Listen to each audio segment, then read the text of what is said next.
Hello guys, welcome back to the channel. I am sitting here with Arny Trezzi himself, who was named in a Palantir short report as part of their bear thesis, which is a major achievement. He has been part of recent Palantir controversies because he sold some of his shares. And Guilty, exactly. Guilty, a Palantir bear here. So I'm going to pick his brain on the Palantir subjects, the recent insider selling, the bear report, and then we're going to branch out into different topics, portfolio management, and what stocks we think are the next Palantirs. So everyone, welcome Arny Trezzi. My pleasure to be here. Yes, and of course the chat is open for everyone. You can ask us questions, and if we see it, we will answer them. And yeah, otherwise we just go on like we always have. Hello, David. So Arny, there has been a Palantir short selling report that came from the Bear Cave, and you were named as one of the main Palantir retail investors that has their newsletter there. How does it feel? Did you get any followers from that? And tell us what has happened here. Well, it was a normal day just before the AAP conference when I was notified, hey, Arny, you have been mentioned by the Bear Cave.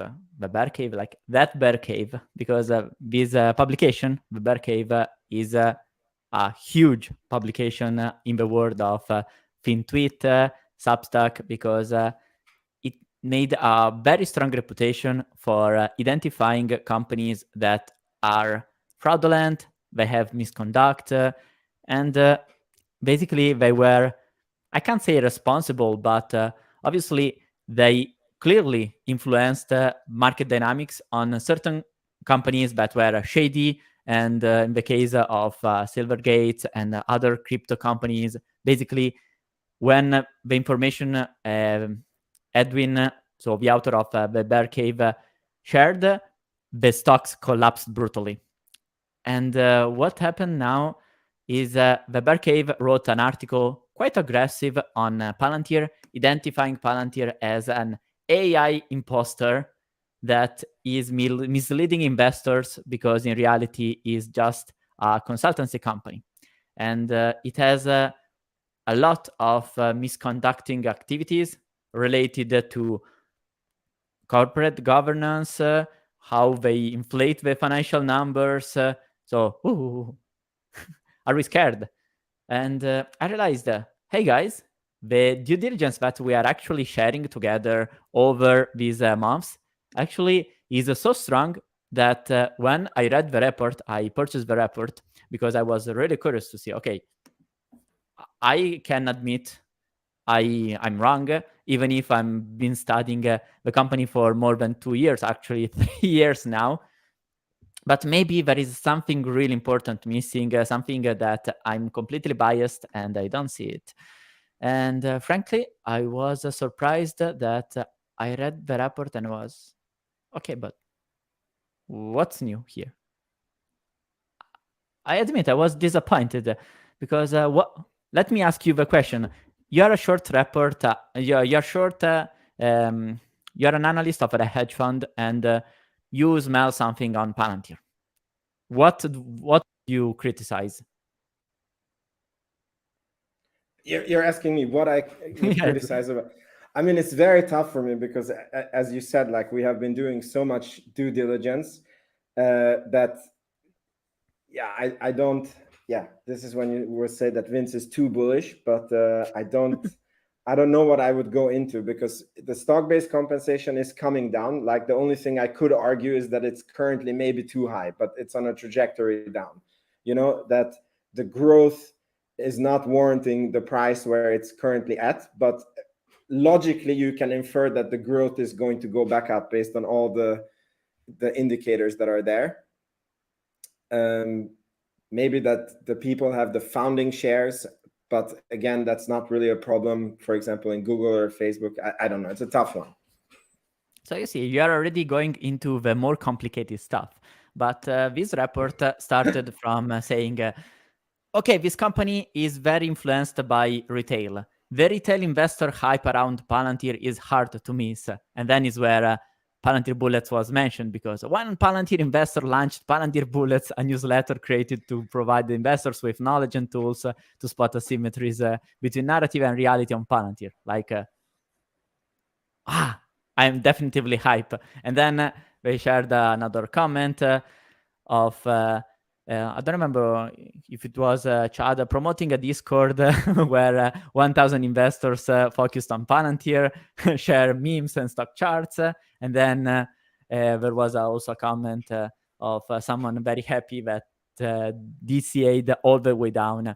It's like, okay, so the article started with a negative view because they wanted to show, okay, this company is full of idiots. And okay, what's the problem here? Because apparently the critics we are sharing towards C3 AI, the bear cave pointed towards Palantir. Palantir is an AI imposter. Why is an AI imposter? Because they say we are ahead of the market, our software here, our software there, but in reality, Palantir is a consultancy company. It's like, are we back to 3 years ago now when Palantir got listed and it was accused of being a black box consultancy company? Like, those were the original critics of Jim Cramer. After 3 years, I found it quite disappointing to go back to these points. Yeah, you know what I thought when I saw this in the report? I thought that we are just at the very beginning of the rally, because I feel that, us, the YouTube community, we are like in this bubble where we think that because we put out all this content and we only speak with people that truly deeply understand Palantir, that the whole world understands Palantir, right? And then it's like when I hear, bear reports that show that they don't understand what Palantir does yet, probably because his due diligence was, I don't know, less than 5 minutes. But to be honest, to fully understand Palantir today, I think you need to spend tens, if not hundreds of hours of research on YouTube by retail investors. And he didn't put that work in. And I'm really happy with this, because that means that this spike or this rally is at the very, very beginning, because it's still only the very smart few that gets it, and a lot of people are against it. And be fearful when others are greedy, and be greedy when others are fearful. And we are not anywhere near the top. Look, I had exactly the same feeling. I realized, okay, I reduced my position. It was very big at 80%, basically, or entire portfolio, to around 50% now. But these last days, I had the feeling, even if it was rational to reduce, I realized, gosh, we are so early. Because do you remember, I already complained about that the New Street Journal to complaining about SPACs in December. Because for me, in December, SPACs were already an old topic. Like, I was already tired of talking about SPACs. And now this guy, after other 6 months, came, Palantir with SPACs, they are buying revenues, they are inflating the financial numbers. Literally, Palantir inflates the financial numbers, present. And it's like, this happened 2 years ago. The FX are basically completely vanished now because all the SPACs disappeared. And it's like, okay, I mean, this happened, is not a good thing that Palantir invested this money. 400 million is a lot of money, but think this way, this company wasted 400 million and they got GAAP profitable while keep growing. How many companies can actually waste $400 million? Yeah, exactly, So it's a negative thing, but if we look at it, full picture is like, despite this waste of money, this company was actually good at keep getting customers, keep expanding the existing customers, getting new one, delivering new products.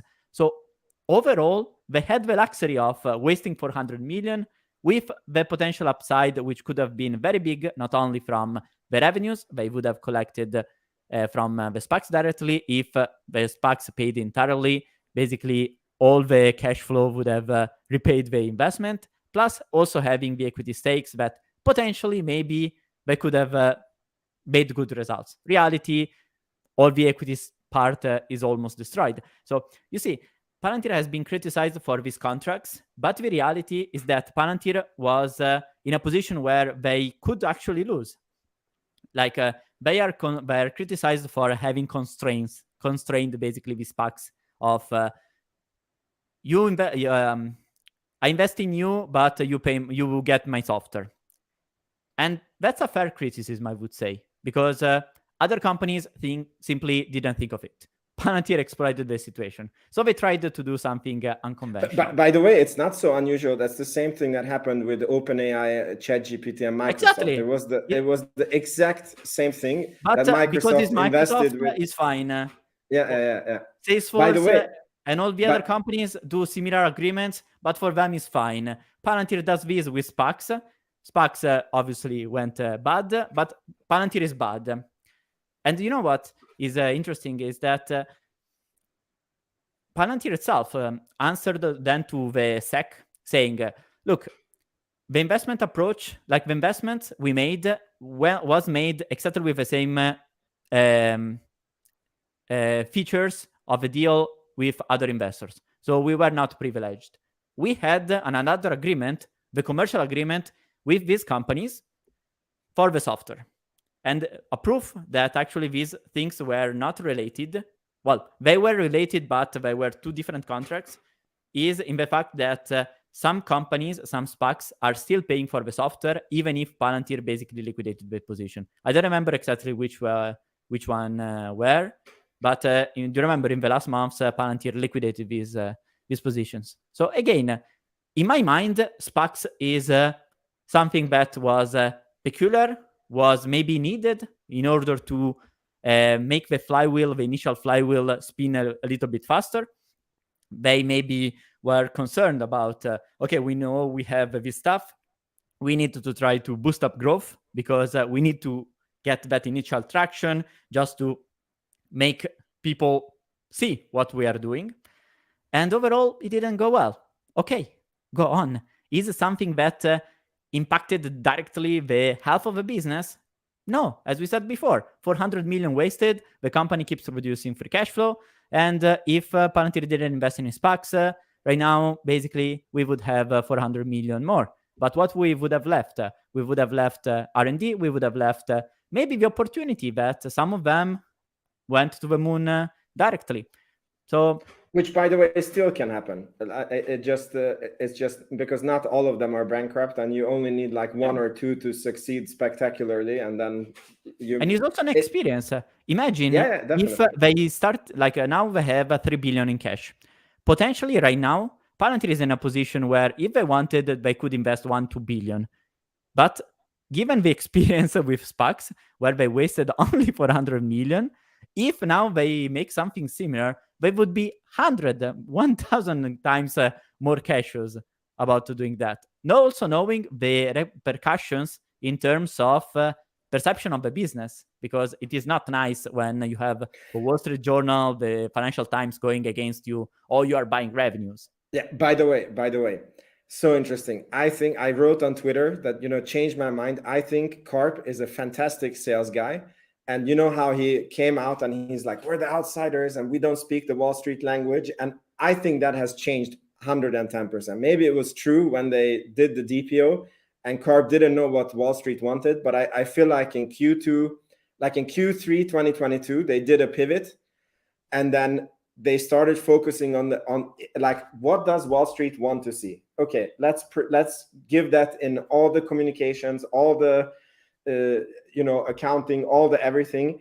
And it's so funny to me that they're actually extremely good at this, but they're not being acknowledged for this. So just wanted to point that out. I agree. By the way, there was a very strong shift.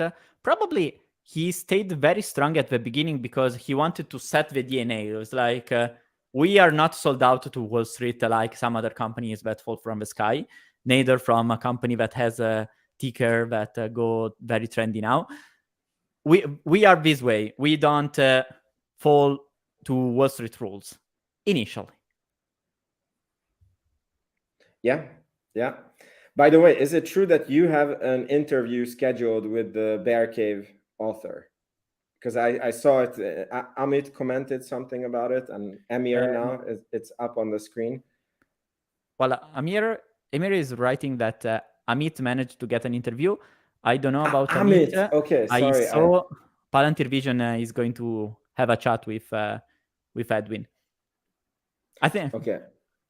I didn't think of interviewing him directly. Would have been a good idea because I started. And well, I can't say insulting because that was the reality. If someone who has 50K subscribers writes something like, this company is an AI imposter, and the source is, I don't understand the company, but I think it is a black box, but I think it is an imposter, and I don't justify it.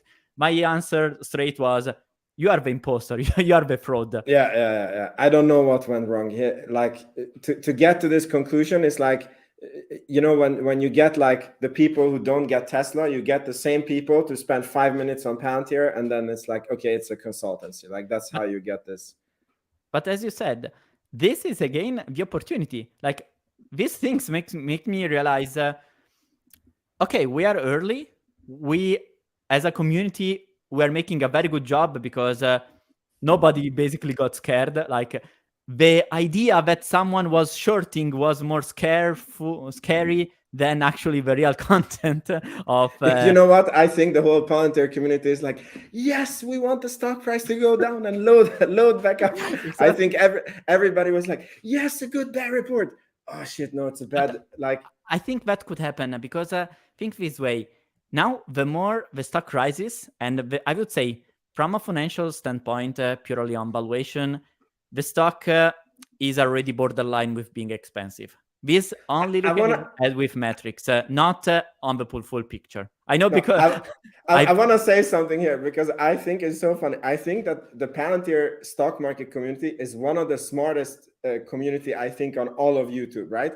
But I think just on the Palantir valuation, it's like they know too much or they're too trained, you know, and then they know how to look at these models and they're like, okay, per the DCF models, and I agree, it's like on the expensive side, right?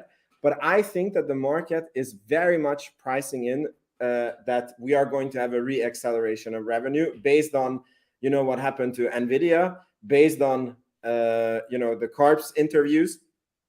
And it's a very educated bet. And if you're willing to go with that very educated bet, the stock is very, very cheap. Like if you would adjust that in your DCF, like the growth rate, the stock would be very, very cheap. I fully understand why you wouldn't do it. And this is why I think the Palantir community is so smart with, you know, the risk management, how you do the DCF, how you calculate the value. But it's like they're almost tripping on this point, and now they don't see the opportunity what Palantir is, you know? I think the very best case right now is some short sellers getting frustrated because someone tried to basically short the stock and they didn't succeed. Actually, after the report, the stock went up 30%. Yeah. It's like, some other short sellers look at this and say, oh, so it is real. It's full of retail. We want to smash a little bit of retails. And they look at this company. Oh, yes, actually, it really makes sense. This is a consultancy company. This is not a software company. Oh, stock-based compensation. Oh, dilution. Oh, the insiders are paid so much. They will find something. By the way, such a funny thing. I'm because I am 85% in Palantir, so I decided I cannot go more heavily into Palantir, even though I'm very tempted. So I started looking at other stocks, you know. And it's so funny that, you know, normally when a stock has a lot of retail investing and has a community like Palantir or Tesla, it's treated as a very bad thing, you know. And in my research, I realized how good it is to have guys that do these like 5-10 minutes videos that explain what the company does, and then they follow the news and they can, you know, really cut through the crap. Obviously not, you know, it's not that everybody's the best in everything, but it's you hear like a very diverse viewpoints about the company, very different angles of how you evaluate the company. And I almost think that this is a strength in today's world because, you know, Wall Street, they have this boxed in way of thinking. Like they have their DCFs, they have their own models, and all of them think the same way, and then you can get a crowd of people who is not Wall Street trained, and they have different ways of valuing the stock, and they all come to the conclusion that, okay, this stock is undervalued. And I just think that it's becoming more of an asset these days than a liability, and at least to me, it doesn't scare me away from a stock. Well, it is true that generally having a lot of retail means, from the eyes of a short seller, a lot of stupid people are in the stock with better exploit their fear. Yeah, like on an AMD or this whatever craze was going on, I understand why they can think that, right? Mm-hmm. But the question is always, what's the reality? Because it is true there are some fanatics, whatever, but overall is a community that is very educated, and since we passed through all the pain last year, we got so much paranoia, we can't go wrong. Many of us are very exposed, and when you are exposed, you are skin in the game, you tend to learn real stuff. That's the problem with professional investors. They do things in order to advance in their career, but the risk they have is a career risk. Is not they lose basically all the savings. When your balls are on the line, you can't make mistakes. So you get hyper paranoid on things that go wrong, because you see, in the last month, food for thought. This Bear Cave guy, he lives on his subscriptions, right? Mm-hmm. So he has a career risk, exactly as you said. Would he have written the same thing if he had to go short on Palantir?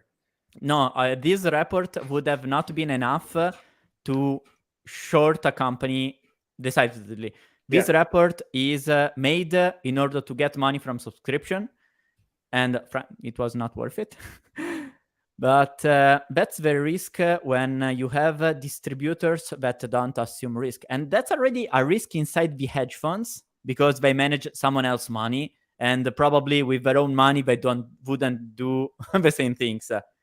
So the more you go distant into the scale of being skin in the game, the more you are just incentivized to share bullshit.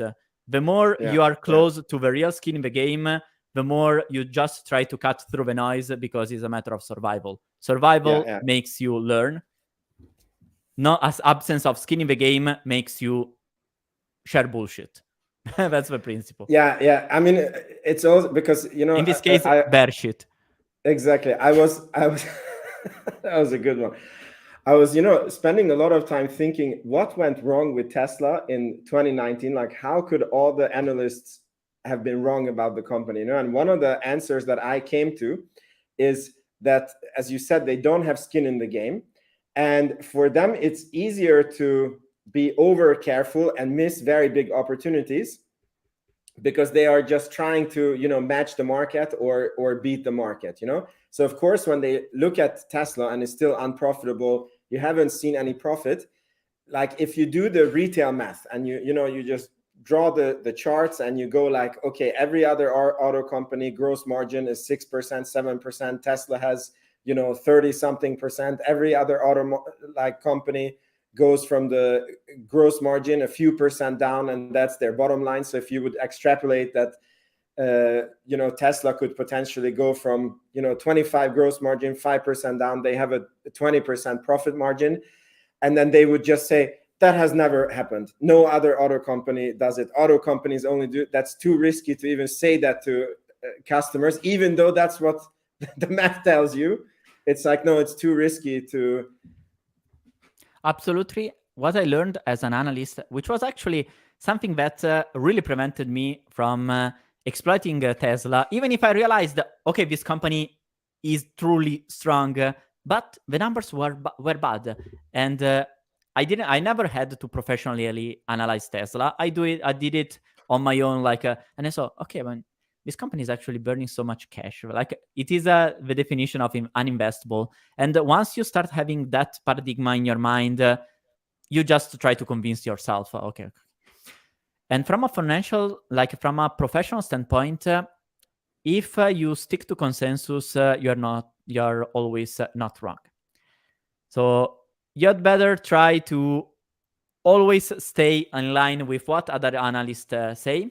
There are some companies where you see very strong divergence, like Palantir, where you have an analyst saying is worth $5, where there's an analyst saying it is worth $15. That's all based on the assumption on growth, the understanding, and so on. But generally speaking, analysts go along in consensus. People are very scared of being detached from the crowd, because being detached means assuming risk. And the financial professional, the average financial professional, is not a risk taker, is a risk transfer. For the profession they do, they're not entrepreneurs. So they like to take risk with someone else's money, which means transferring risk. And this really segues into another topic that I wanted to speak to you about, and that is portfolio management. And I think it's so interesting that depending on how big your portfolio is, you need to look at, this is what I think at least, is that you need to look at risk in a different way, you know? And I completely buy that if you're managing a portfolio of $2 billion, then you more likely want to not lose money than to gain money, right? So if you can choose to earn 5% a year in Microsoft, or take a risk and maybe earn 20% on Palantir, but maybe lose 20%, because your portfolio is so big, you would always go for conserving the portfolio. But I think what a lot of people misunderstand is that if your portfolio is $10,000, you will not go anywhere with the 5% increase. So it's like you have to take risk to grow your portfolio. And I wanted to ask your opinion about this, because it's funny. I don't consider myself a risk taker, and I have to explain this a little bit, but I have 85% of my portfolio in Palantir. You have 50% of your portfolio in Palantir, and that's crazy on traditional metrics, right? But the reason why I can sleep while having 85% of my portfolio in Palantir is exactly because I know that my portfolio is around $100,000. And I want to have, like, I decided when I went into the stock market that I want to own 5-10 companies that I know inside out, and I want to build 100,000 position in them. And so I want to have 5 to 10 companies that I have 100,000 in, right? So the thing is that I haven't managed to send more money to the stock market, and that's why my first position got filled with the company that was at hand, was the best opportunity, and I know everything about. And so this is why I don't think that it's so risky. But I heard on the Palantir Weekly people asking, like, I own 3,000 shares of Palantir, and that's 100% of my portfolio. I want to diversify. What should I do? And I'm like, okay, if you own 3,000 shares of Palantir, just put it in the freaking filing cabinet and find a way how you can send more money to the stock market. Because even if that money 10x's, right? The 3,000 shares is, what is it, $45,000. Even if it 10x's, it still doesn't put you in retirement. It still doesn't. So it's not really money that you need to worry about. And I wanted to ask your opinion about this. Well, I'll tell you, I agree with the idea, but I think it is very individual as a choice and as a perception. I'll tell you this because actually, my very first experiences were there was this Italian insurance company, which was basically the Italian Geico. But Warren Buffett, one of the biggest and most important investment he made was in this insurance, Geico, which had a competitive advantage related to the cost and the safety of basically their clients.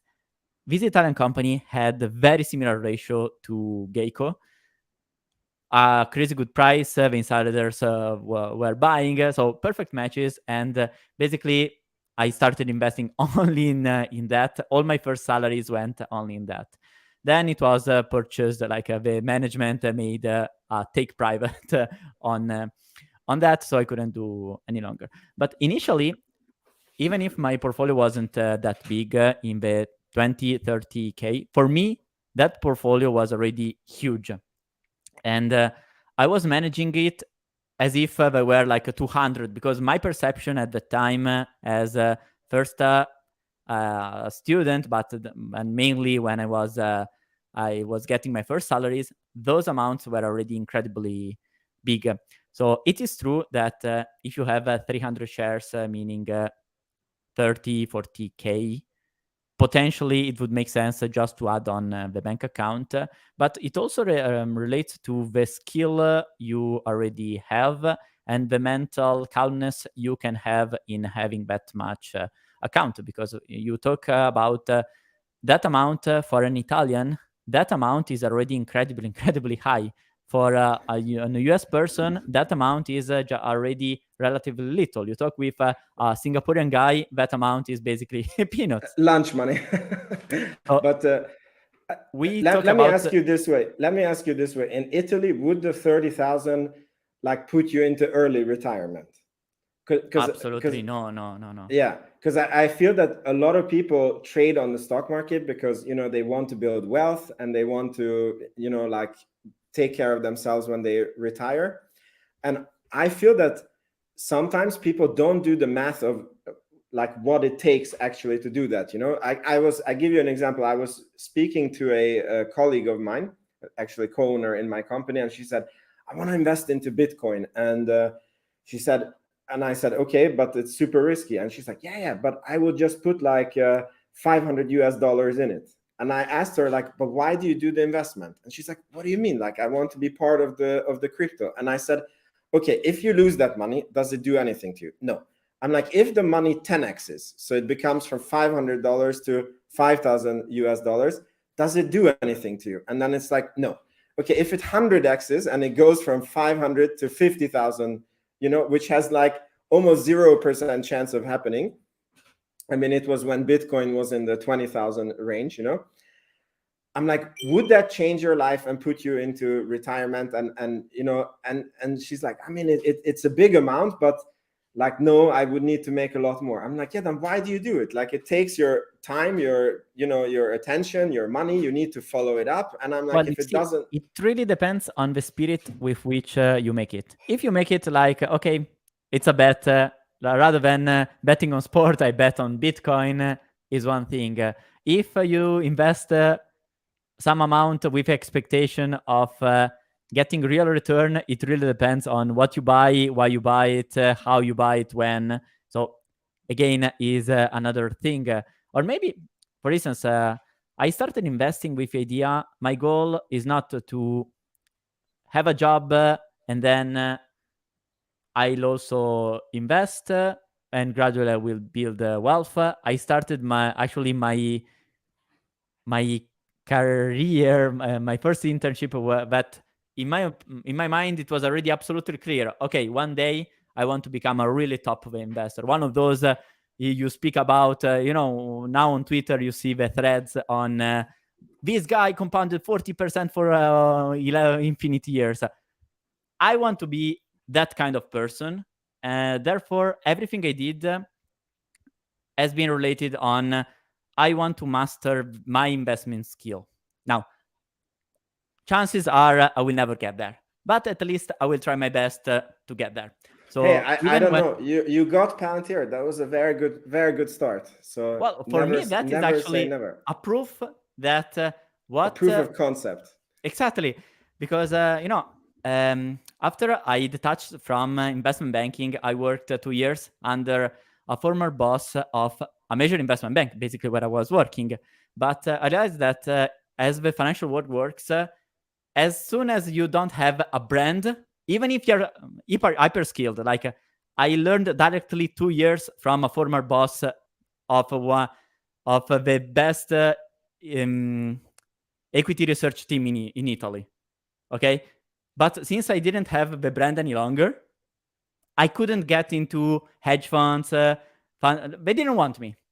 So it's like, okay, I know I'm not shit, but I can't really prove it. So for me, having proved with 100 articles, all my thought shared, a huge position actually placed, is like, okay, Arny, what, Arny? Maybe you're not that bad. So for me, this is really important. Also because one day I wanted to to build a fund, manage an investment holding company, something like that. And since I can't rely on credentials because I couldn't get into super fancy places any longer, they didn't want me. I will try to get my in based on results, basically the opposite of how the Wall Street machine works. So Palantir for me is not only a great investment, but also the opportunity to build my own path. And I'm super excited to share these thoughts with people who actually, like me, are super passionate. They want to understand, they want to improve themselves, and they don't study a company just because it could get me a promotion. Because when I was talking with people in Milan and in general in finance, people want to learn stuff because they could make them look good to their bosses. For us, the incentive is very different. We don't want just to look good. We want to make good. Yeah, exactly. And we have our money on the line, and it's a very, very interesting situation compared to Wall Street analysts. By the way, we have a question here from Johnny 10 Guns. Do you think companies like Tesla, which are inverted, will create their own AI software and not need Palantir's AIP? I think he means vertically integrated. Mm-hmm. Do you want to answer this, or? Well, my answer is actually very simple. In order to create something like AAP, you truly need to have a very strong software background that allows you to fully understand your company. And so far, I think the companies that have their truly strong understanding of their own company are actually very few. Like Tesla has showed their ability to actually build their own software, like they said in one of the they last even said presentations. in the last report that they have an AI-based Tesla operating system inside the company. So you see, basically they built their own foundry. Definitely. Potentially one day they could decide to compete with Palantir.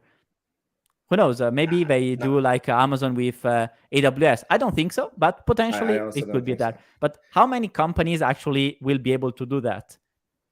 Frankly, I mean, my answer to this would be what Karp has said in many interviews, that the success rate, or was it Codestrap who said it, that it costs hundreds of millions and it has a 90% failure rate. So I think that the reason why Palantir is so successful is because instead of paying $200-300 million and waiting 3-4 years while your competitors are getting ahead, and then maybe after 3-5 years, all you have accomplished is you have spent $300 million and you have nothing to show for it. You can just pay $10 million a year to Palantir, and then you don't have to reinvent the wheel, and then you know that you're getting something that is really, really good. And obviously companies that have the software talent inside, like Facebook,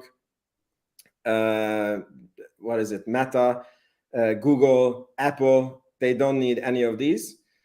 And they're never going to get Palantir, but there's lots of companies like Jacobs, Tyson Food. I mean, can you imagine trying to hire software engineers into Tyson Food? It's like, here's an offer from Meta, here's an offer from Google, here's an offer from Palantir, and there's this little known food company that doesn't have any, it will destroy your career if you work here.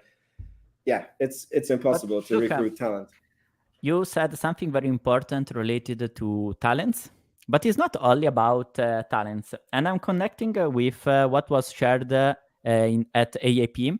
The guy from JD Power mentioned something really interesting as a sentence. Let me take it. Once you have a Foundry plus AAP, you can build things very quickly. How come? You work in real estate, and what happens if your ground is not stable?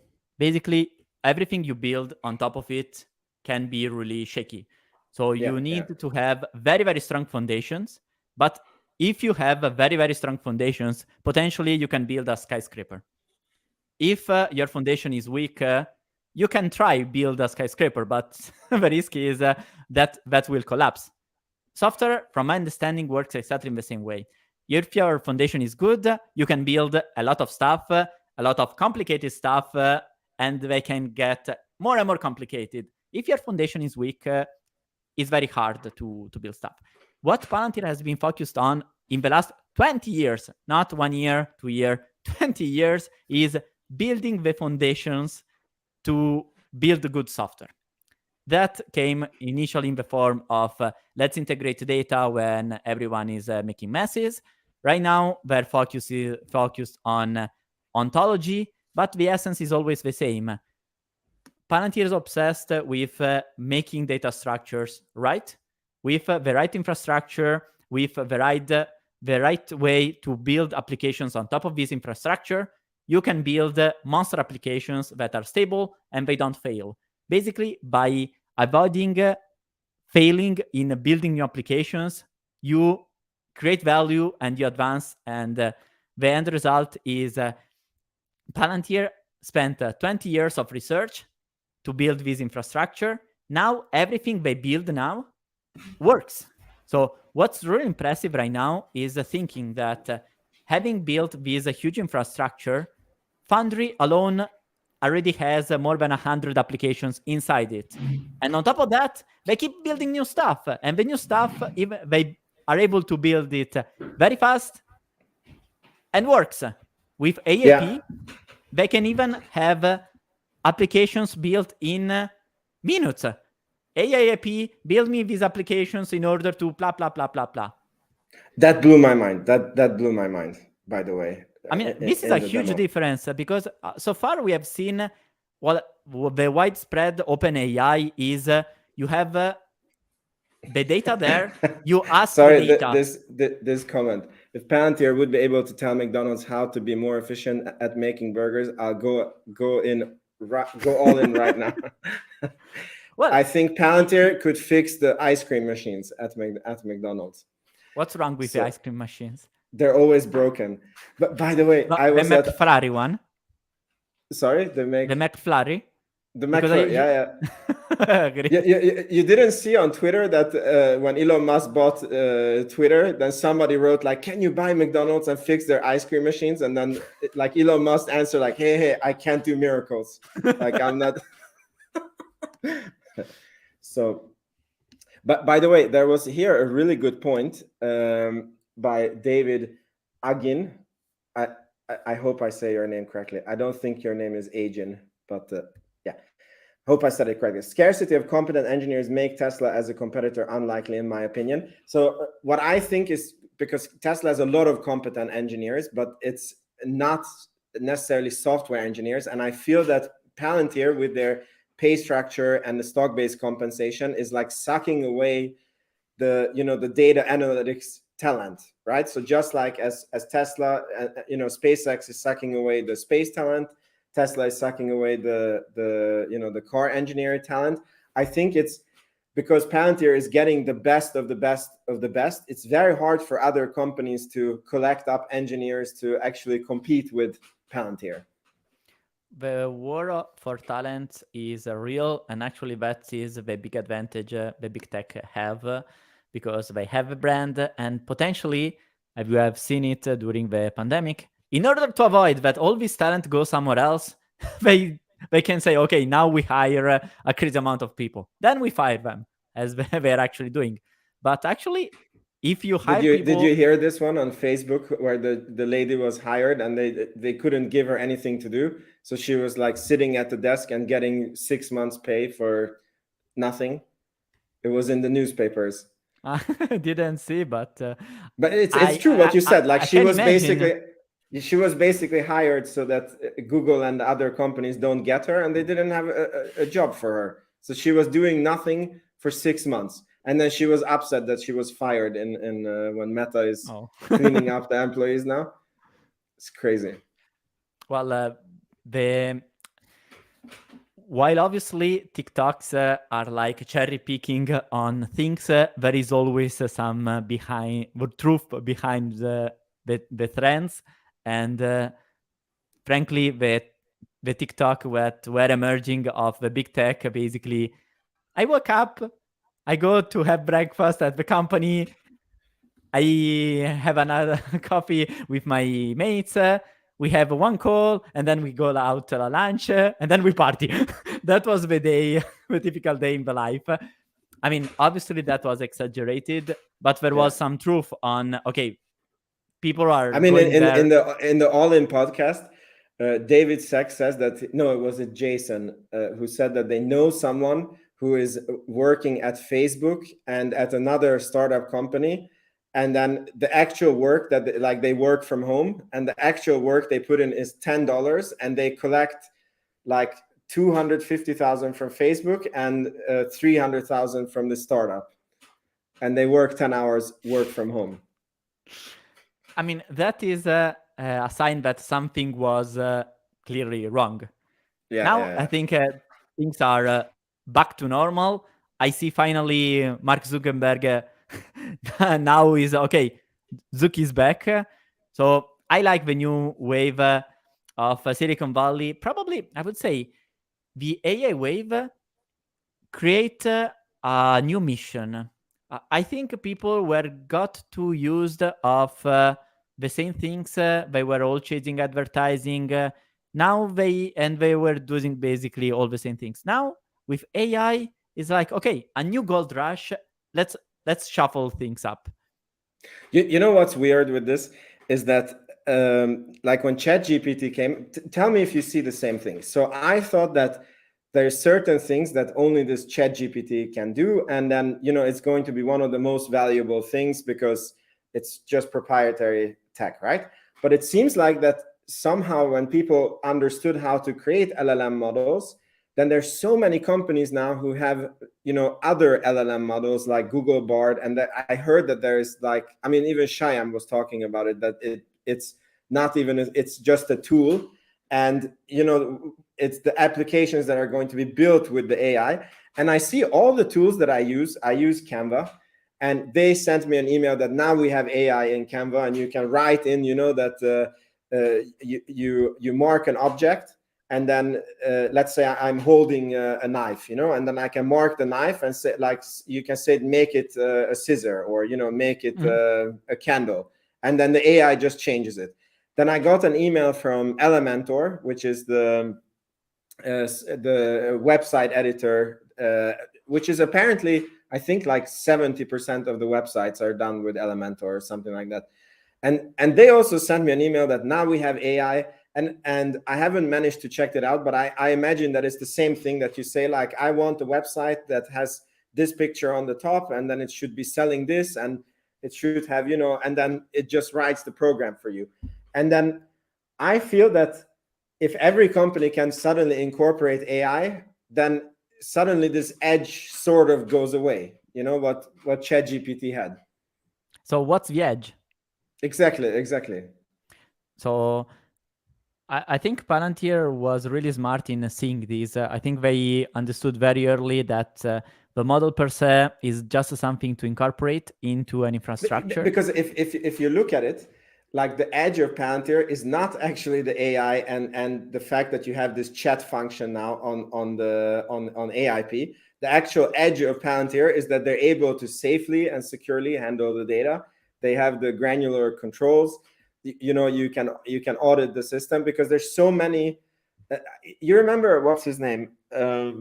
Alex from Ticker Symbol U. He even wrote that, like, companies don't need, like, as a bare thesis for Palantir, that companies don't need Palantir now because ChatGPT can take over a lot of those functions. But it's not true, because that is not the edge of Palantir. The edge is actually in the security, in the philosophy around Palantir, how they built up the software, how the data can be shared so that everybody sees the data with the right access control, that it's the opposite of a black box, because you can actually audit, like, how did the AI make this decision?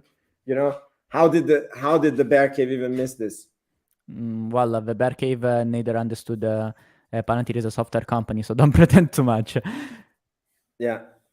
From an AAP standpoint, I think the most important thing is, that slide slash part of the presentation where you don't see the interaction with the model, but when they show like a sort of control center of the models. If Exactly. so, the understanding I have is we have to think of models just something that execute. Yeah. The human in the loop is the controller that says, okay, for certain workflows, we want to deploy certain models. For certain other models, for certain use cases, this model, ChatGPT, is not worth it. They consume too much, is too broad, is useless to use such a broad model for a topic, for a use case that is so small and the database is so small. It's better to use this light model that still gives the same thing. So the control panel of having the models is the most valuable thing when all the models become commodity. So I really love the positioning of Palantir, having understood that and basically being ready to capture the opportunity. I think the opportunity there is truly immense.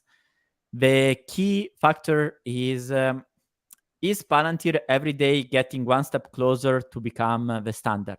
Because the problem is that right now, we Palantir geek know that Palantir is ahead, Palantir kicks everybody else, but how known it is? Because even if you are the best and you are not recognized, not here is not really being the best, but is being recognized as the standard. Salesforce is there because it is the standard.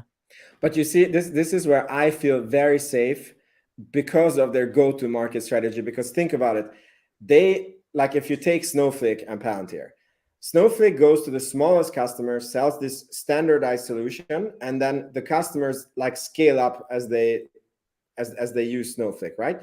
And Palantir goes to the biggest of the big fish, and then makes them use the product, who in turn makes all the companies below use the product. And I think that it's only a matter of time until Palantir becomes the standard, and it's going to come from the top down. Look, I had that intuition, but by taking care of the words they mentioned at AAP, I realized one thing that complements exactly what you are saying. But the problem is not only getting the biggest clients. What Palantir wanted to have is what are the most complicated clients in the world. Why is that?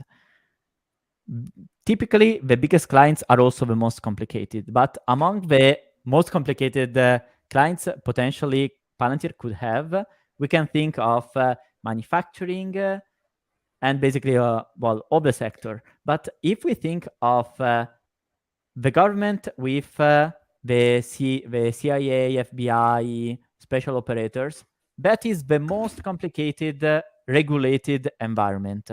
So it's not only the biggest, is the most complicated. In terms of commercial activities, what are not only the biggest sectors, but what are the most complicated sectors to operate in? Healthcare. Well, in terms of regulation, you have utilities, you have the manufacturing like Airbus. There's a lot of regulation. Thinking what's the damage if something goes wrong with a plane? It's a true mess. Ask Boeing. Exactly. So in the presentation, they mentioned something truly important.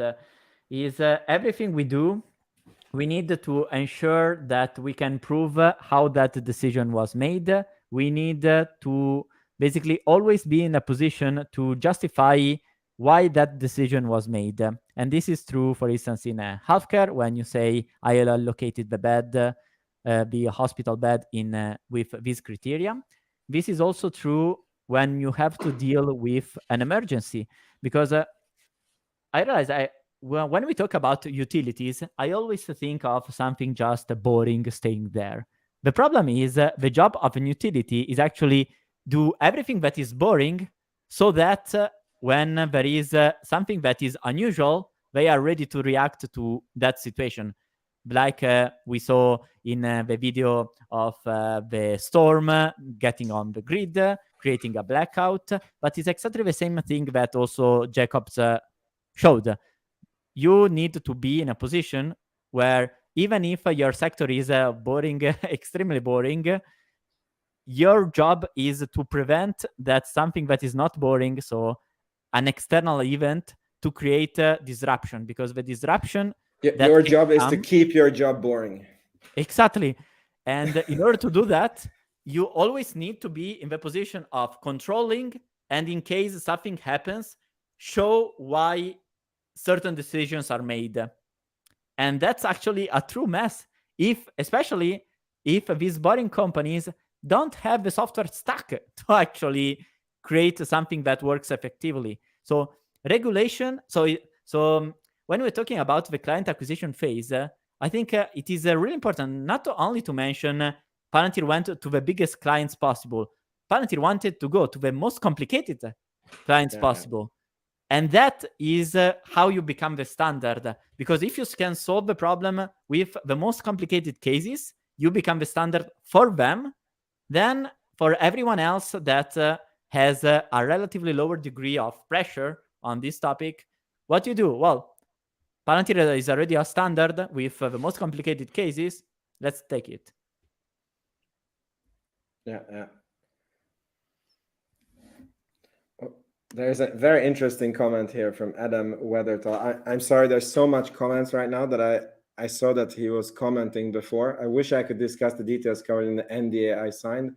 All I can say is I'm buying as many shares as possible. That sounds very interesting. That sounds great. I want to see what he said. Next earnings report will blow your mind. Do you work for a company that uses Palantir, or okay, he can't disclose it, but it's looking good. By the way, I also think Vince is wrong. Okay, I just wanted to say Vince is wrong. 50,000 in no here. 50,000 in Tesla in 2019 became 1.7 million. But how am I wrong on this? That's amazing. That's my point. That's why you wouldn't diversify your portfolio, but you put 50,000 in Tesla, it becomes 1.7, and then you work on so that you can have other $50,000 or $100,000 positions in other companies. And even if those fail, you have the 1.7 million, and that's a nice retirement amount. Let me say that Tesla in 2019 is a bit of cherry picking because there was a long period where Tesla was basically just flat. Yeah. And by the way, so my mind is being corrupted because I started listening to an audiobook called 100 Baggers, and I wanted to take this subject up. It's basically a very, very interesting view on investing. The book is inspired by another book that was written in the 70s of a guy who collected from the 1920s up to the 70s, like how many stocks went 100 times up, how many years it took them, and it was going into if you can spot something that would make a company 100 bagger. And then there's a guy who wrote the book that I'm listening to, who basically updated that book and went from the 70s to up to 2018, and what stocks went 100x and what was the common denominator. And one of the most important things in the book was that people sell way too early. And the guy basically had a whole chapter about people. When he was researching the book, he asked people who has had 100 bagger stocks, and he got a lot of stories where people bought a stock, then they forgot it, and then they found, like, I don't know, 20 years after that they had it, and then it was like 100x, or they inherited it from the dad. They never looked at it. They're like, it's worthless. We inherited this, I don't know what, Walmart stocks. And then they didn't do anything with it. And then, 30 years later, it was 100 bagger. And the reason why this is corrupting my mind is because, the comments. So the reason why this is corrupting my mind is because I started my stock market career with technical trading and, trading a lot on the stocks. And I realized at one point that I'm wasting my life, because if I would, I'm so focused on trying to make money on so let's say that if you would put your money into the S&P 500, you get on a good year 10%. Then I spend 20 hours a week or whatever, lots of hours per week to do technical trading, and I make 10% more. But if my portfolio, again, we go back to the portfolio sizes, is a $10,000 portfolio, and then I only earned $1,000 extra per year because I went 20% instead of the 10%, right? And then for somehow in people's minds, it sounds so good. I made 20% on the portfolio, but when your portfolio is $10,000, it's 10,000 freaking dollars. Like you would have been better off going and working the hours that you spend trading at McDonald's, earn, I don't know, 30,000 extra per year, and then put that into the S&P 500 instead. And then I went into fundamental trading because I was like, okay, even if I just beat the S&P 500 slightly, but instead I focus on increasing my income, I will go much, much, much further, right? And then this book went even further because it basically tells you certain characteristics that you can have in certain companies, and you buy them and you really stop paying attention. And the guy said, instead spend the time with the family and, come back in 20, 30 years and you will see the results of this strategy. And I was like, one bad thing is that if you did it wrong, you don't have another 30 years to iterate on the strategy. But he had, I mean, if you look at what does Warren Buffett do, he did the same. He bought Coca-Cola and he just let it ride. And the guy said that the average 100 bagger, it was like between 20 to 25 years for a stock to become a 100 bagger. And he said, you can have 7 years where a company goes nowhere and it's still a 100 bagger. Let me say something, since you touched Buffett, and Buffett with Coca-Cola is the classical example of buy and hold. But Buffett bought Coca-Cola when he was already very billionaire and very late in his career. The reality is that until Buffett actually got a relatively big amount, he was not a trader, but he was very active. We know very, very, very little of the early Buffett, but he was basically a mad hedge fund, which was doing a merger arbitrage. He was making special situations. So the Buffett we know now has basically nothing to do with a Buffett that actually built the initial capital. Munger was already different. He was more into I buy things and I try to do very little. But Buffett became the quiet Buffett only thanks to Munger. And actually also the teacher of Buffett, Benjamin Graham, he was an hedge fund manager that actually had quite a good rotation because what he was basically focused on was buying companies that were trading below the cash level. When they reached like the fair value, boom, sold, and again.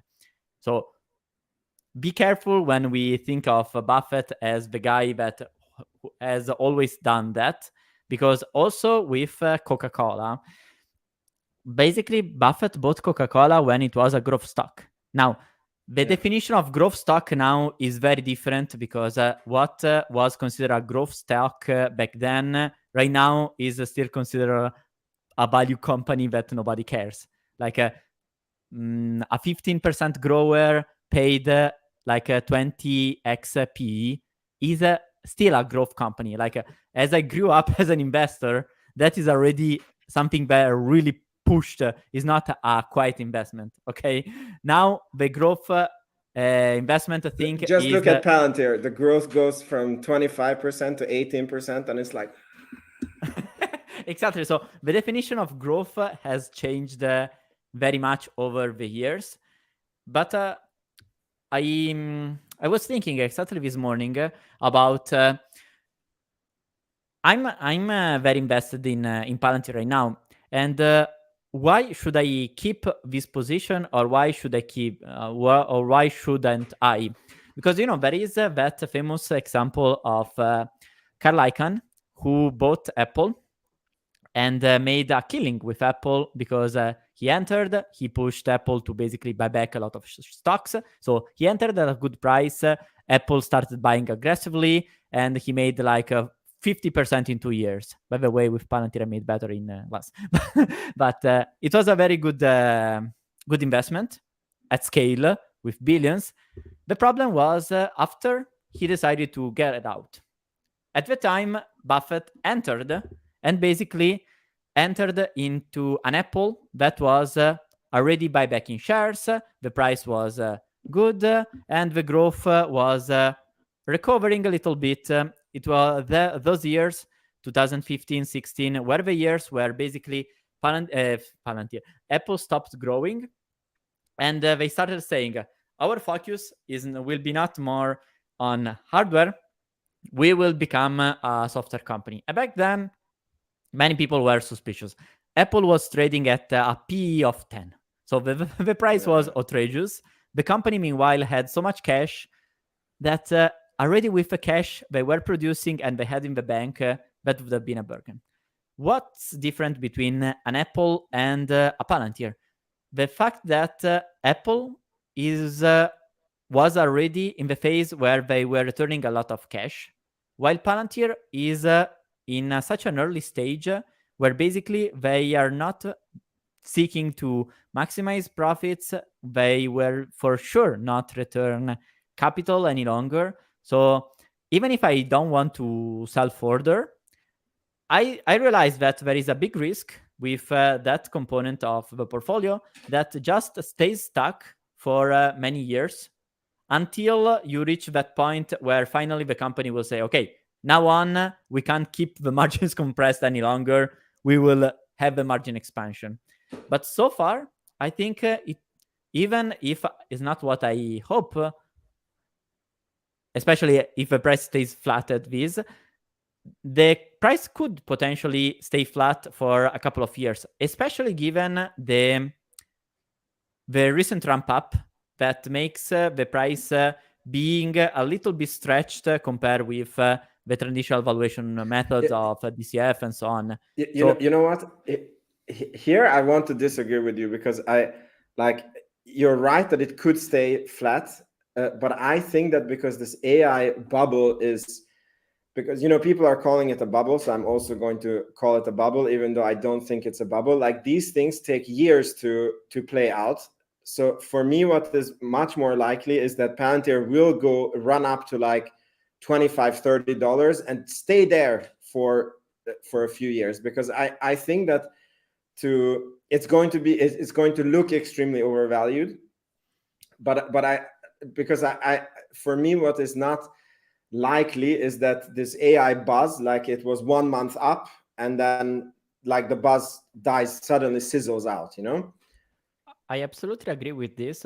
And among the reflections I was making, on the one side, what we discussed previously about if the short sellers come out with this, it means that we are so early that basically. But on top of that, one other thought I was related to this AI trend that is not only very steep, but actually is very strong in terms of overall size. And for how trends are, or they just get stopped relatively early, but after they reach a certain critical mass, this thing starts becoming a trend by definition that moves everything that's around it. And also how I shared that the Palantir Weekly, a thought popped to my mind that made me think, oh, sheesh, we are so early that no IPO, no SPAC, merger has already been made on AI. And actually what actually helps Palantir skyrocketing right now is that there is a sort of a scarcity of real AI companies. The trend is very big, but differently from solar, where there were basically many players already listed or ready to get listed. Right now, the companies operating in AI are C3 AI, which is garbage, unprofitable, even on the free cash flow basis. So basically, they are burning cash and they are not growing. You have Palantir, which is GAAP profitable and now shows a very good metric, even if the growth is not very strong. And then you have all the tech companies that are more or less related, like ServiceNow is not really AI, but they are starting to do AI stuff. And then you have the big tech, similar thing. And then you have like NVIDIA, AMD, like they're more on the hardware side. And then you have all these things that Cathy would say are crazy AI related, like Twilio. I still don't get how. UiPath, which I don't really understand. But Roku is a AI play. Roku was the crazy AI play. Yeah. So that tells you, okay, there's a high demand, there's a relatively scarcity. For sure, bankers are now trying to search around for companies to make them listed. All these companies like Scale AI was the one we discussed together. I think they're not listed, like they're private. No, they're private, but all these companies that already have like 50, 100 million, investment bankers now will start pushing, hey, it starts to get a good time to go to the IPO. And since this is a very big wave, I realized, okay, now on, I don't want to sell any single share unless, let's say, very crazy stuff happens. But this thought, okay, no IPO left, plus no IPO yet, plus short sellers, Wall Street in general is still so early, makes me think, okay, I do hope the price drops again in order to get back some more shares. Obviously, being very careful in buying them with a big margin of safety. But if nothing happens, meaning that the price keeps mooning, I made my position in a way that if it moons, I'm still absolutely fine. No regrets, because I made a good investment. And I'm also thinking, okay, maybe having to rely only on one company. On the content creation side, I'm very focused, almost entirely, I can say, focused on one company. Maybe that's already too much to sustain for a long term. Regardless of how much I like Palantir, I like to discuss about it. Maybe from a personal level, in terms of mental equilibrium, maybe being that concentrated is maybe too much. So that's why I'm thinking, okay, I'm happy with having reduced. I need to find a little bit but of you see, other it's so companies. funny that you reduced to 50%, which is still like it's still crazy high. I mean, to me, it's already a very big win that I'm absolutely comfortable in having such a big position into something that is still so premature and very volatile.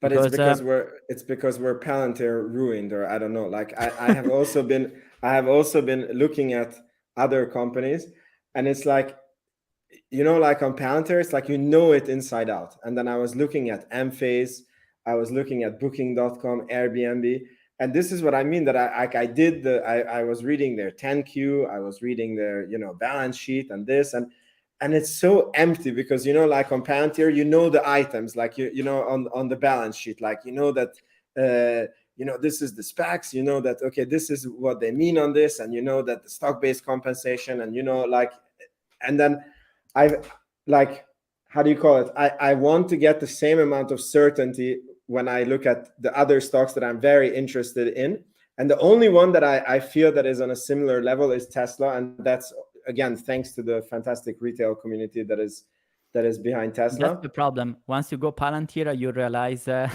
you will never have the same degree of awareness. And you realize that actually by making comparisons, you realize how powerful this company could potentially be. Now, this doesn't mean that in 3-5 years necessarily it is a better investment, because being a better investment, it really depends on the price we pay compared with how the fundamentals are in 3-5 years. But I really have the sense that this is a company that potentially could keep us company for the entire of our life. While other companies I'm interested with, I think, let me say that, I think I'm also driven by my ego that wants to be proven right. When I look at things like Robinhood, it's like, okay, I see a nice convergence of things right now. I feel that potentially I can be right, but obviously I don't know the company well enough. I would be just happy to have a small position so that, okay, if I'm wrong, nothing happens. But I want to prove my ego right. But again, I'm in the position where I'm really struggling to think if we'll ever have the same conviction and the vision of seeing such a big opportunity. But well, I decided to be a virgin until it basically happens, like meaning that like until I find another, like I feel that even if I send money to the stock market, I don't need to rush into buying a no, company. actually, I how can. are you doing? You said I'm not buying Palantir any longer. I'm not selling, but I'm not buying Palantir any longer. Have you started the process of thinking of something else? Yeah, definitely. Like I'm looking at Airbnb, Looking Booking.com. means you're just looking, or have you already started a position? No, because there's no money on my broker account. So I Mhm. literally need to send money to the stock market, and because I'm a real estate, I'm in the real estate business. It's a very illiquid business, and when you get liquidity, then you get like a lot of liquidity at the same time. So I'm not in the position like financial education Jeremy that has, I don't know, hundreds of thousands of income just from YouTube, and then every week he can buy stocks, but So, guys, smash the like button to help us yeah, reach that exactly. point.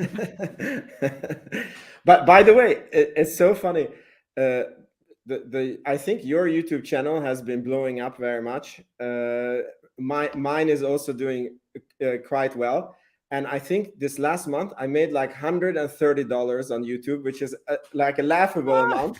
But for me, it's like before when I was making $5 a month. It was like, I don't know, it was like a coffee, and then I felt like a total idiot. But I mean, I like making YouTube videos. I like the community. And if I wasn't doing YouTube videos, I would still be doing the research, So it's like a really weird thing. And then it takes me like 15 minutes more to do the video, and then I'm like, yeah, why not, And then now that it went from $5 to $130, it's like, okay, I'm not a free worker, like it's like something, but but it's a super long way from actually being worth it. But I don't think we do this to, I mean, I have the hope that one day it will be an income, but it's yeah, I'm doing it because I like it. Well, for us, it will be very difficult because different from many creators, I feel we are more interested in the pure investment side, and we also enjoy sharing content, while I see many creators are more focused on creating content because they like talking about investment. We look at it more, I think, more from a more professional standpoint, and we see the content creation side as something we enjoy sharing. Yeah. But let's going back to the question I was asking you. I Yeah, asked yeah. you So how you are so you're approaching the process of starting a position. I exactly. asked this. Go. So let's say that if I would get liquidity, I think almost immediately 100,000 would go into Tesla. So it would like match my so that the Palantir and Tesla would be on the same level.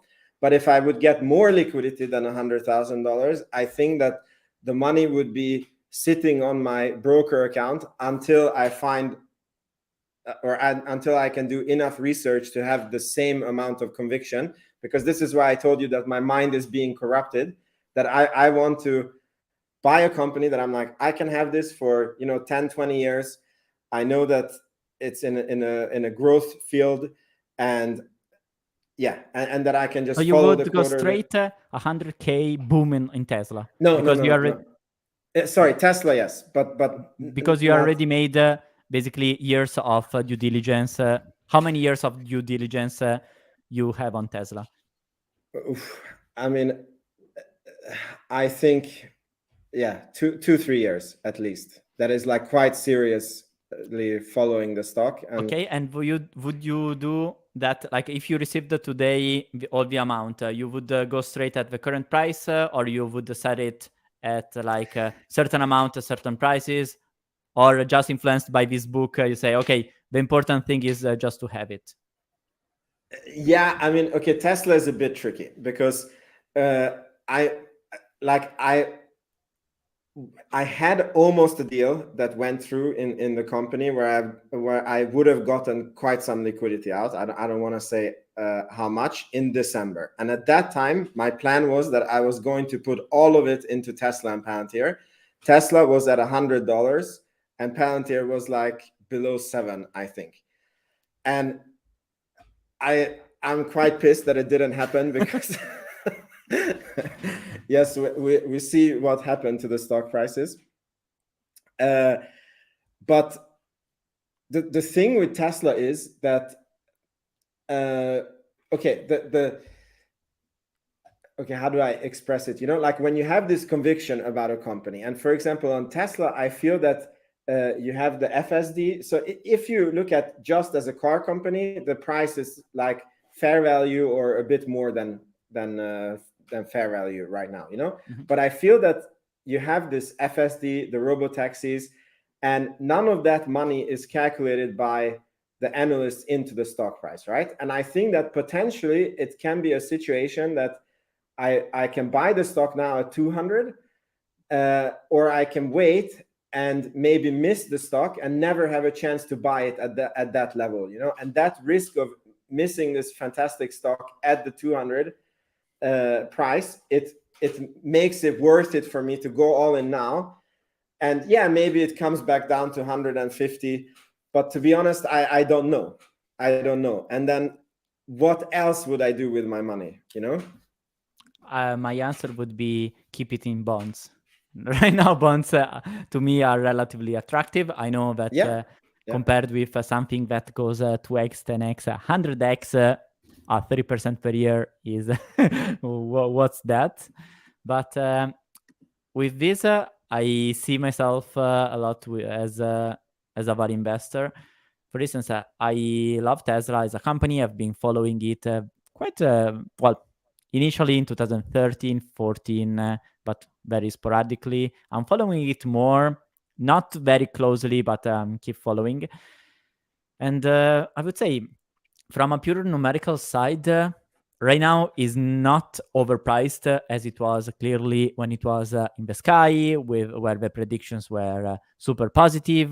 Gary Black was making valuations making sense of 2 years, 3 years of growth after. And a simple heuristic I learned is that if you need to have more than 1 year forward to justify a valuation, it is not cheap.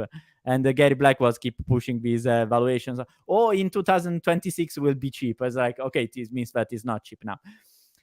And I have the same feeling right now. Right now, I would say the current multiples are just okay, are high compared with the numbers right now. But I would say it's justified for a reason, because the company is truly killing it. Probably if Tesla stayed 1 year flat at this price, it would be really cheap, in my opinion. So this is my framework to say, okay, right now is just okay. For me, a company when it is okay is like Palantir right now. Is a situation where it's not overpriced, is not undervalued, doesn't really require me to do anything. Since I like Tesla as a company and I wish to not only have it, but also to build the knowledge on top of it, because I think at a certain point, they will also make the switch like Apple, where they will start producing so much cash. Maybe there will be doubts on the future growth, and they will start giving back capital to shareholders. That is the sweet spot that would me say now is the right time to actually go very aggressive. Until that point, unless I could spot a very good entry like it was in December, like half of the price means that it was trading at around 25, 30 PE. I mean, for a Tesla, that is actually very, very low. Right now, we are at 2x that, which I would say is just not attractive. It is there. So how I'm approaching it and how I generally approach a new position is I just buy a relatively small position. And I like to see, do I actually like this company? Do I actually want to keep following this company? Yeah, but you see, the problem with Tesla is we're way past that point, right? Because we have been following it so much, so it doesn't become a, like, let's get the toes wet, let's see, at least for me. No, well, for me, even if I studied much the company, I didn't study much the financials, so I'm not really confident on how they flow into the numbers. That's not necessarily a good thing because being too paranoid with financials means that unless you have confidence that is like asymptomatic to 100%, like how I feel right now with Palantir, that every number I can justify it. If you have just enough confidence, is probably worse than having no confidence on the numbers and just focused on, okay, this company is truly cheap because I see it and they're making very good stuff. So how I'm approaching Tesla is the same how I'm approaching Airbnb and the other positions I'm interested with. And I am already seeing from reflection on these days that I already probably need to make some moves like cutting out. I bought Standard & Poor's Global, Moody's & Co, and BlackRock. I think I'll probably sell those three to put only in the financial services company that I like the most, which is MSCI. So still very related, very similar, but MSCI is focused on providing indexes for funds. So, the S&P 500 is an index, and the S&P Global has a division called benchmarking as an index provider. They sell the composition of this index, which also means selling all the analytics related to this index, and is a business that is not only incredibly steady, it also has a crazy marginality, because once you develop the index, keeping it is almost zero cost. Creating new index is almost zero cost. So this division of S&P Global has like 70-80% margin. It's like something unbelievable. Jesus Christ, yeah. MSCI right now is a company that has 2 billion in revenues and 50% margin, free cash flow margin, EBITDA margin, free cash margin. It's very similar because they have no capex. And they are basically monopolizing the ESG index space. Now ESG is also associated with climate. And we know that climate is something that even if you think is garbage, in the institutional investment world is something that investors want, companies want to follow. We will be carbon neutral in 2032. Okay, how you do that? How you ensure that you communicate well to investors? How you enter into the right indexes? And they're basically monopolizing this space.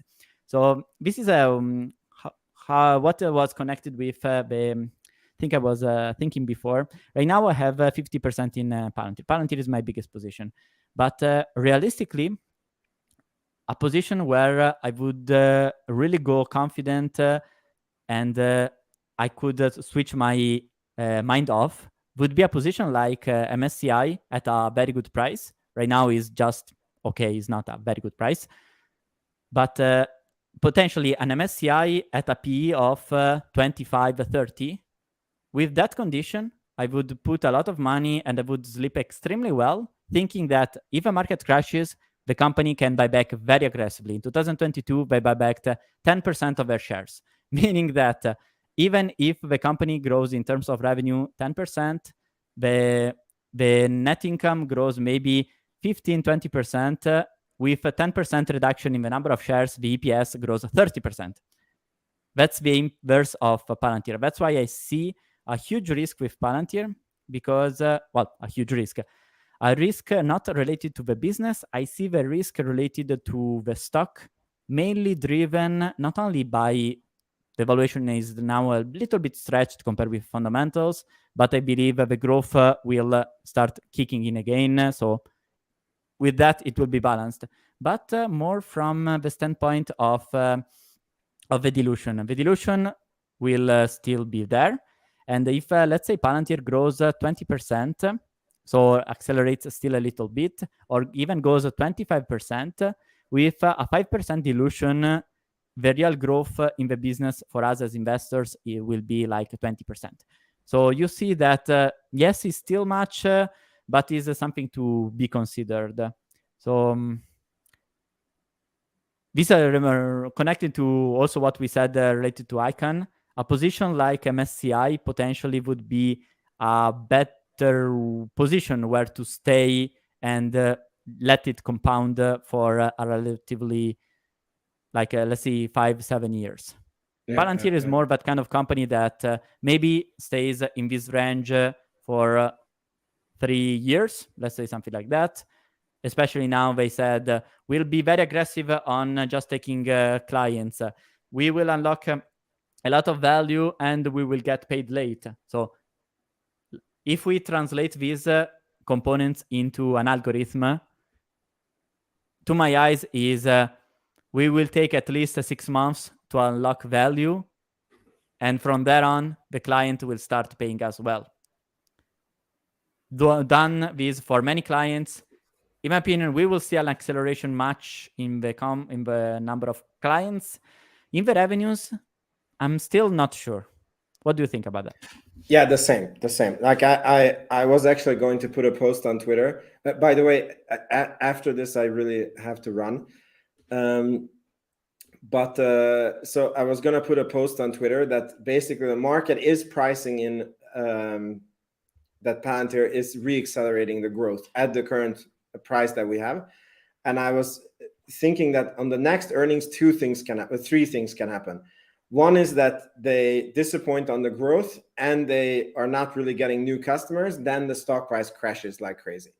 Or they can, what I think is more likely is that they're going to have a lot of new customers and they will talk about how they're getting incredible inflow of new customers, but it doesn't yet show on the in the revenue numbers, because I mean 50% of their income is the top 20 customers, which is very mature relationships. And then if they get a lot of $1 million new contracts, or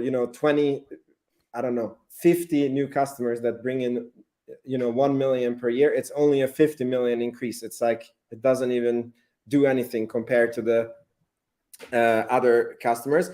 And I think that if this happens, so the revenue doesn't accelerate, but they're accelerating very nicely with the customers, I think the stock price will stay the same and maybe even rally.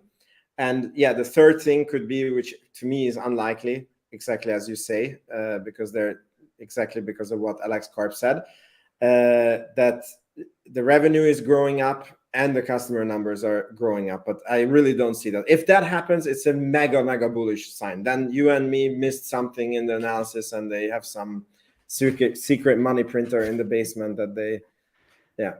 But look, for exactly these reasons we said, we know the direction and we clearly see that the direction is very positive.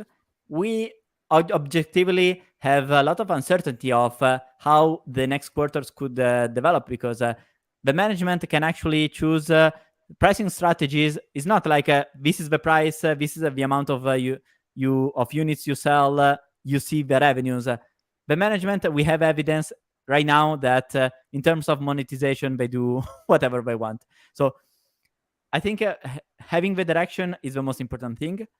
For us as investor, I believe, at least this is how I'm looking at it, I call it the minimum exposure rational, the minimal rational exposure. That exposure that if the price goes parabolic, I'm extremely happy. If the price goes crash for a stupid reason, being analysts perceive the quarter to be bad because they acquired many customers but no revenue growth, they think it's bad. Ooh, that would be I'm so super good. happy. So good. Yeah. I would be happy to get back at 80% or even YOLO.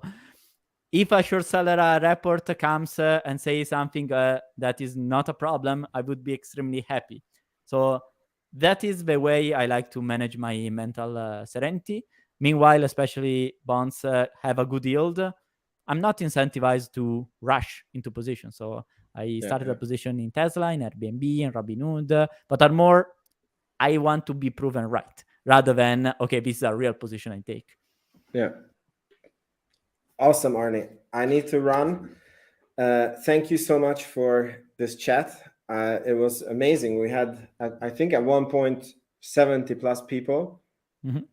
So thank you so much for the great audience. It was also great questions that were coming in, and I hope to see you more on this channel, or maybe we'll do something on your channel. My pleasure. Awesome. All right. Bye, guys. Thank you so much, everyone. Make sure you check the comments. I put the description. I put Arny's channel there, so you can follow him there, and make sure you're subscribed to this channel. And see you guys in the next videos. Bye. Thank you, and see you soon. Ciao, ciao.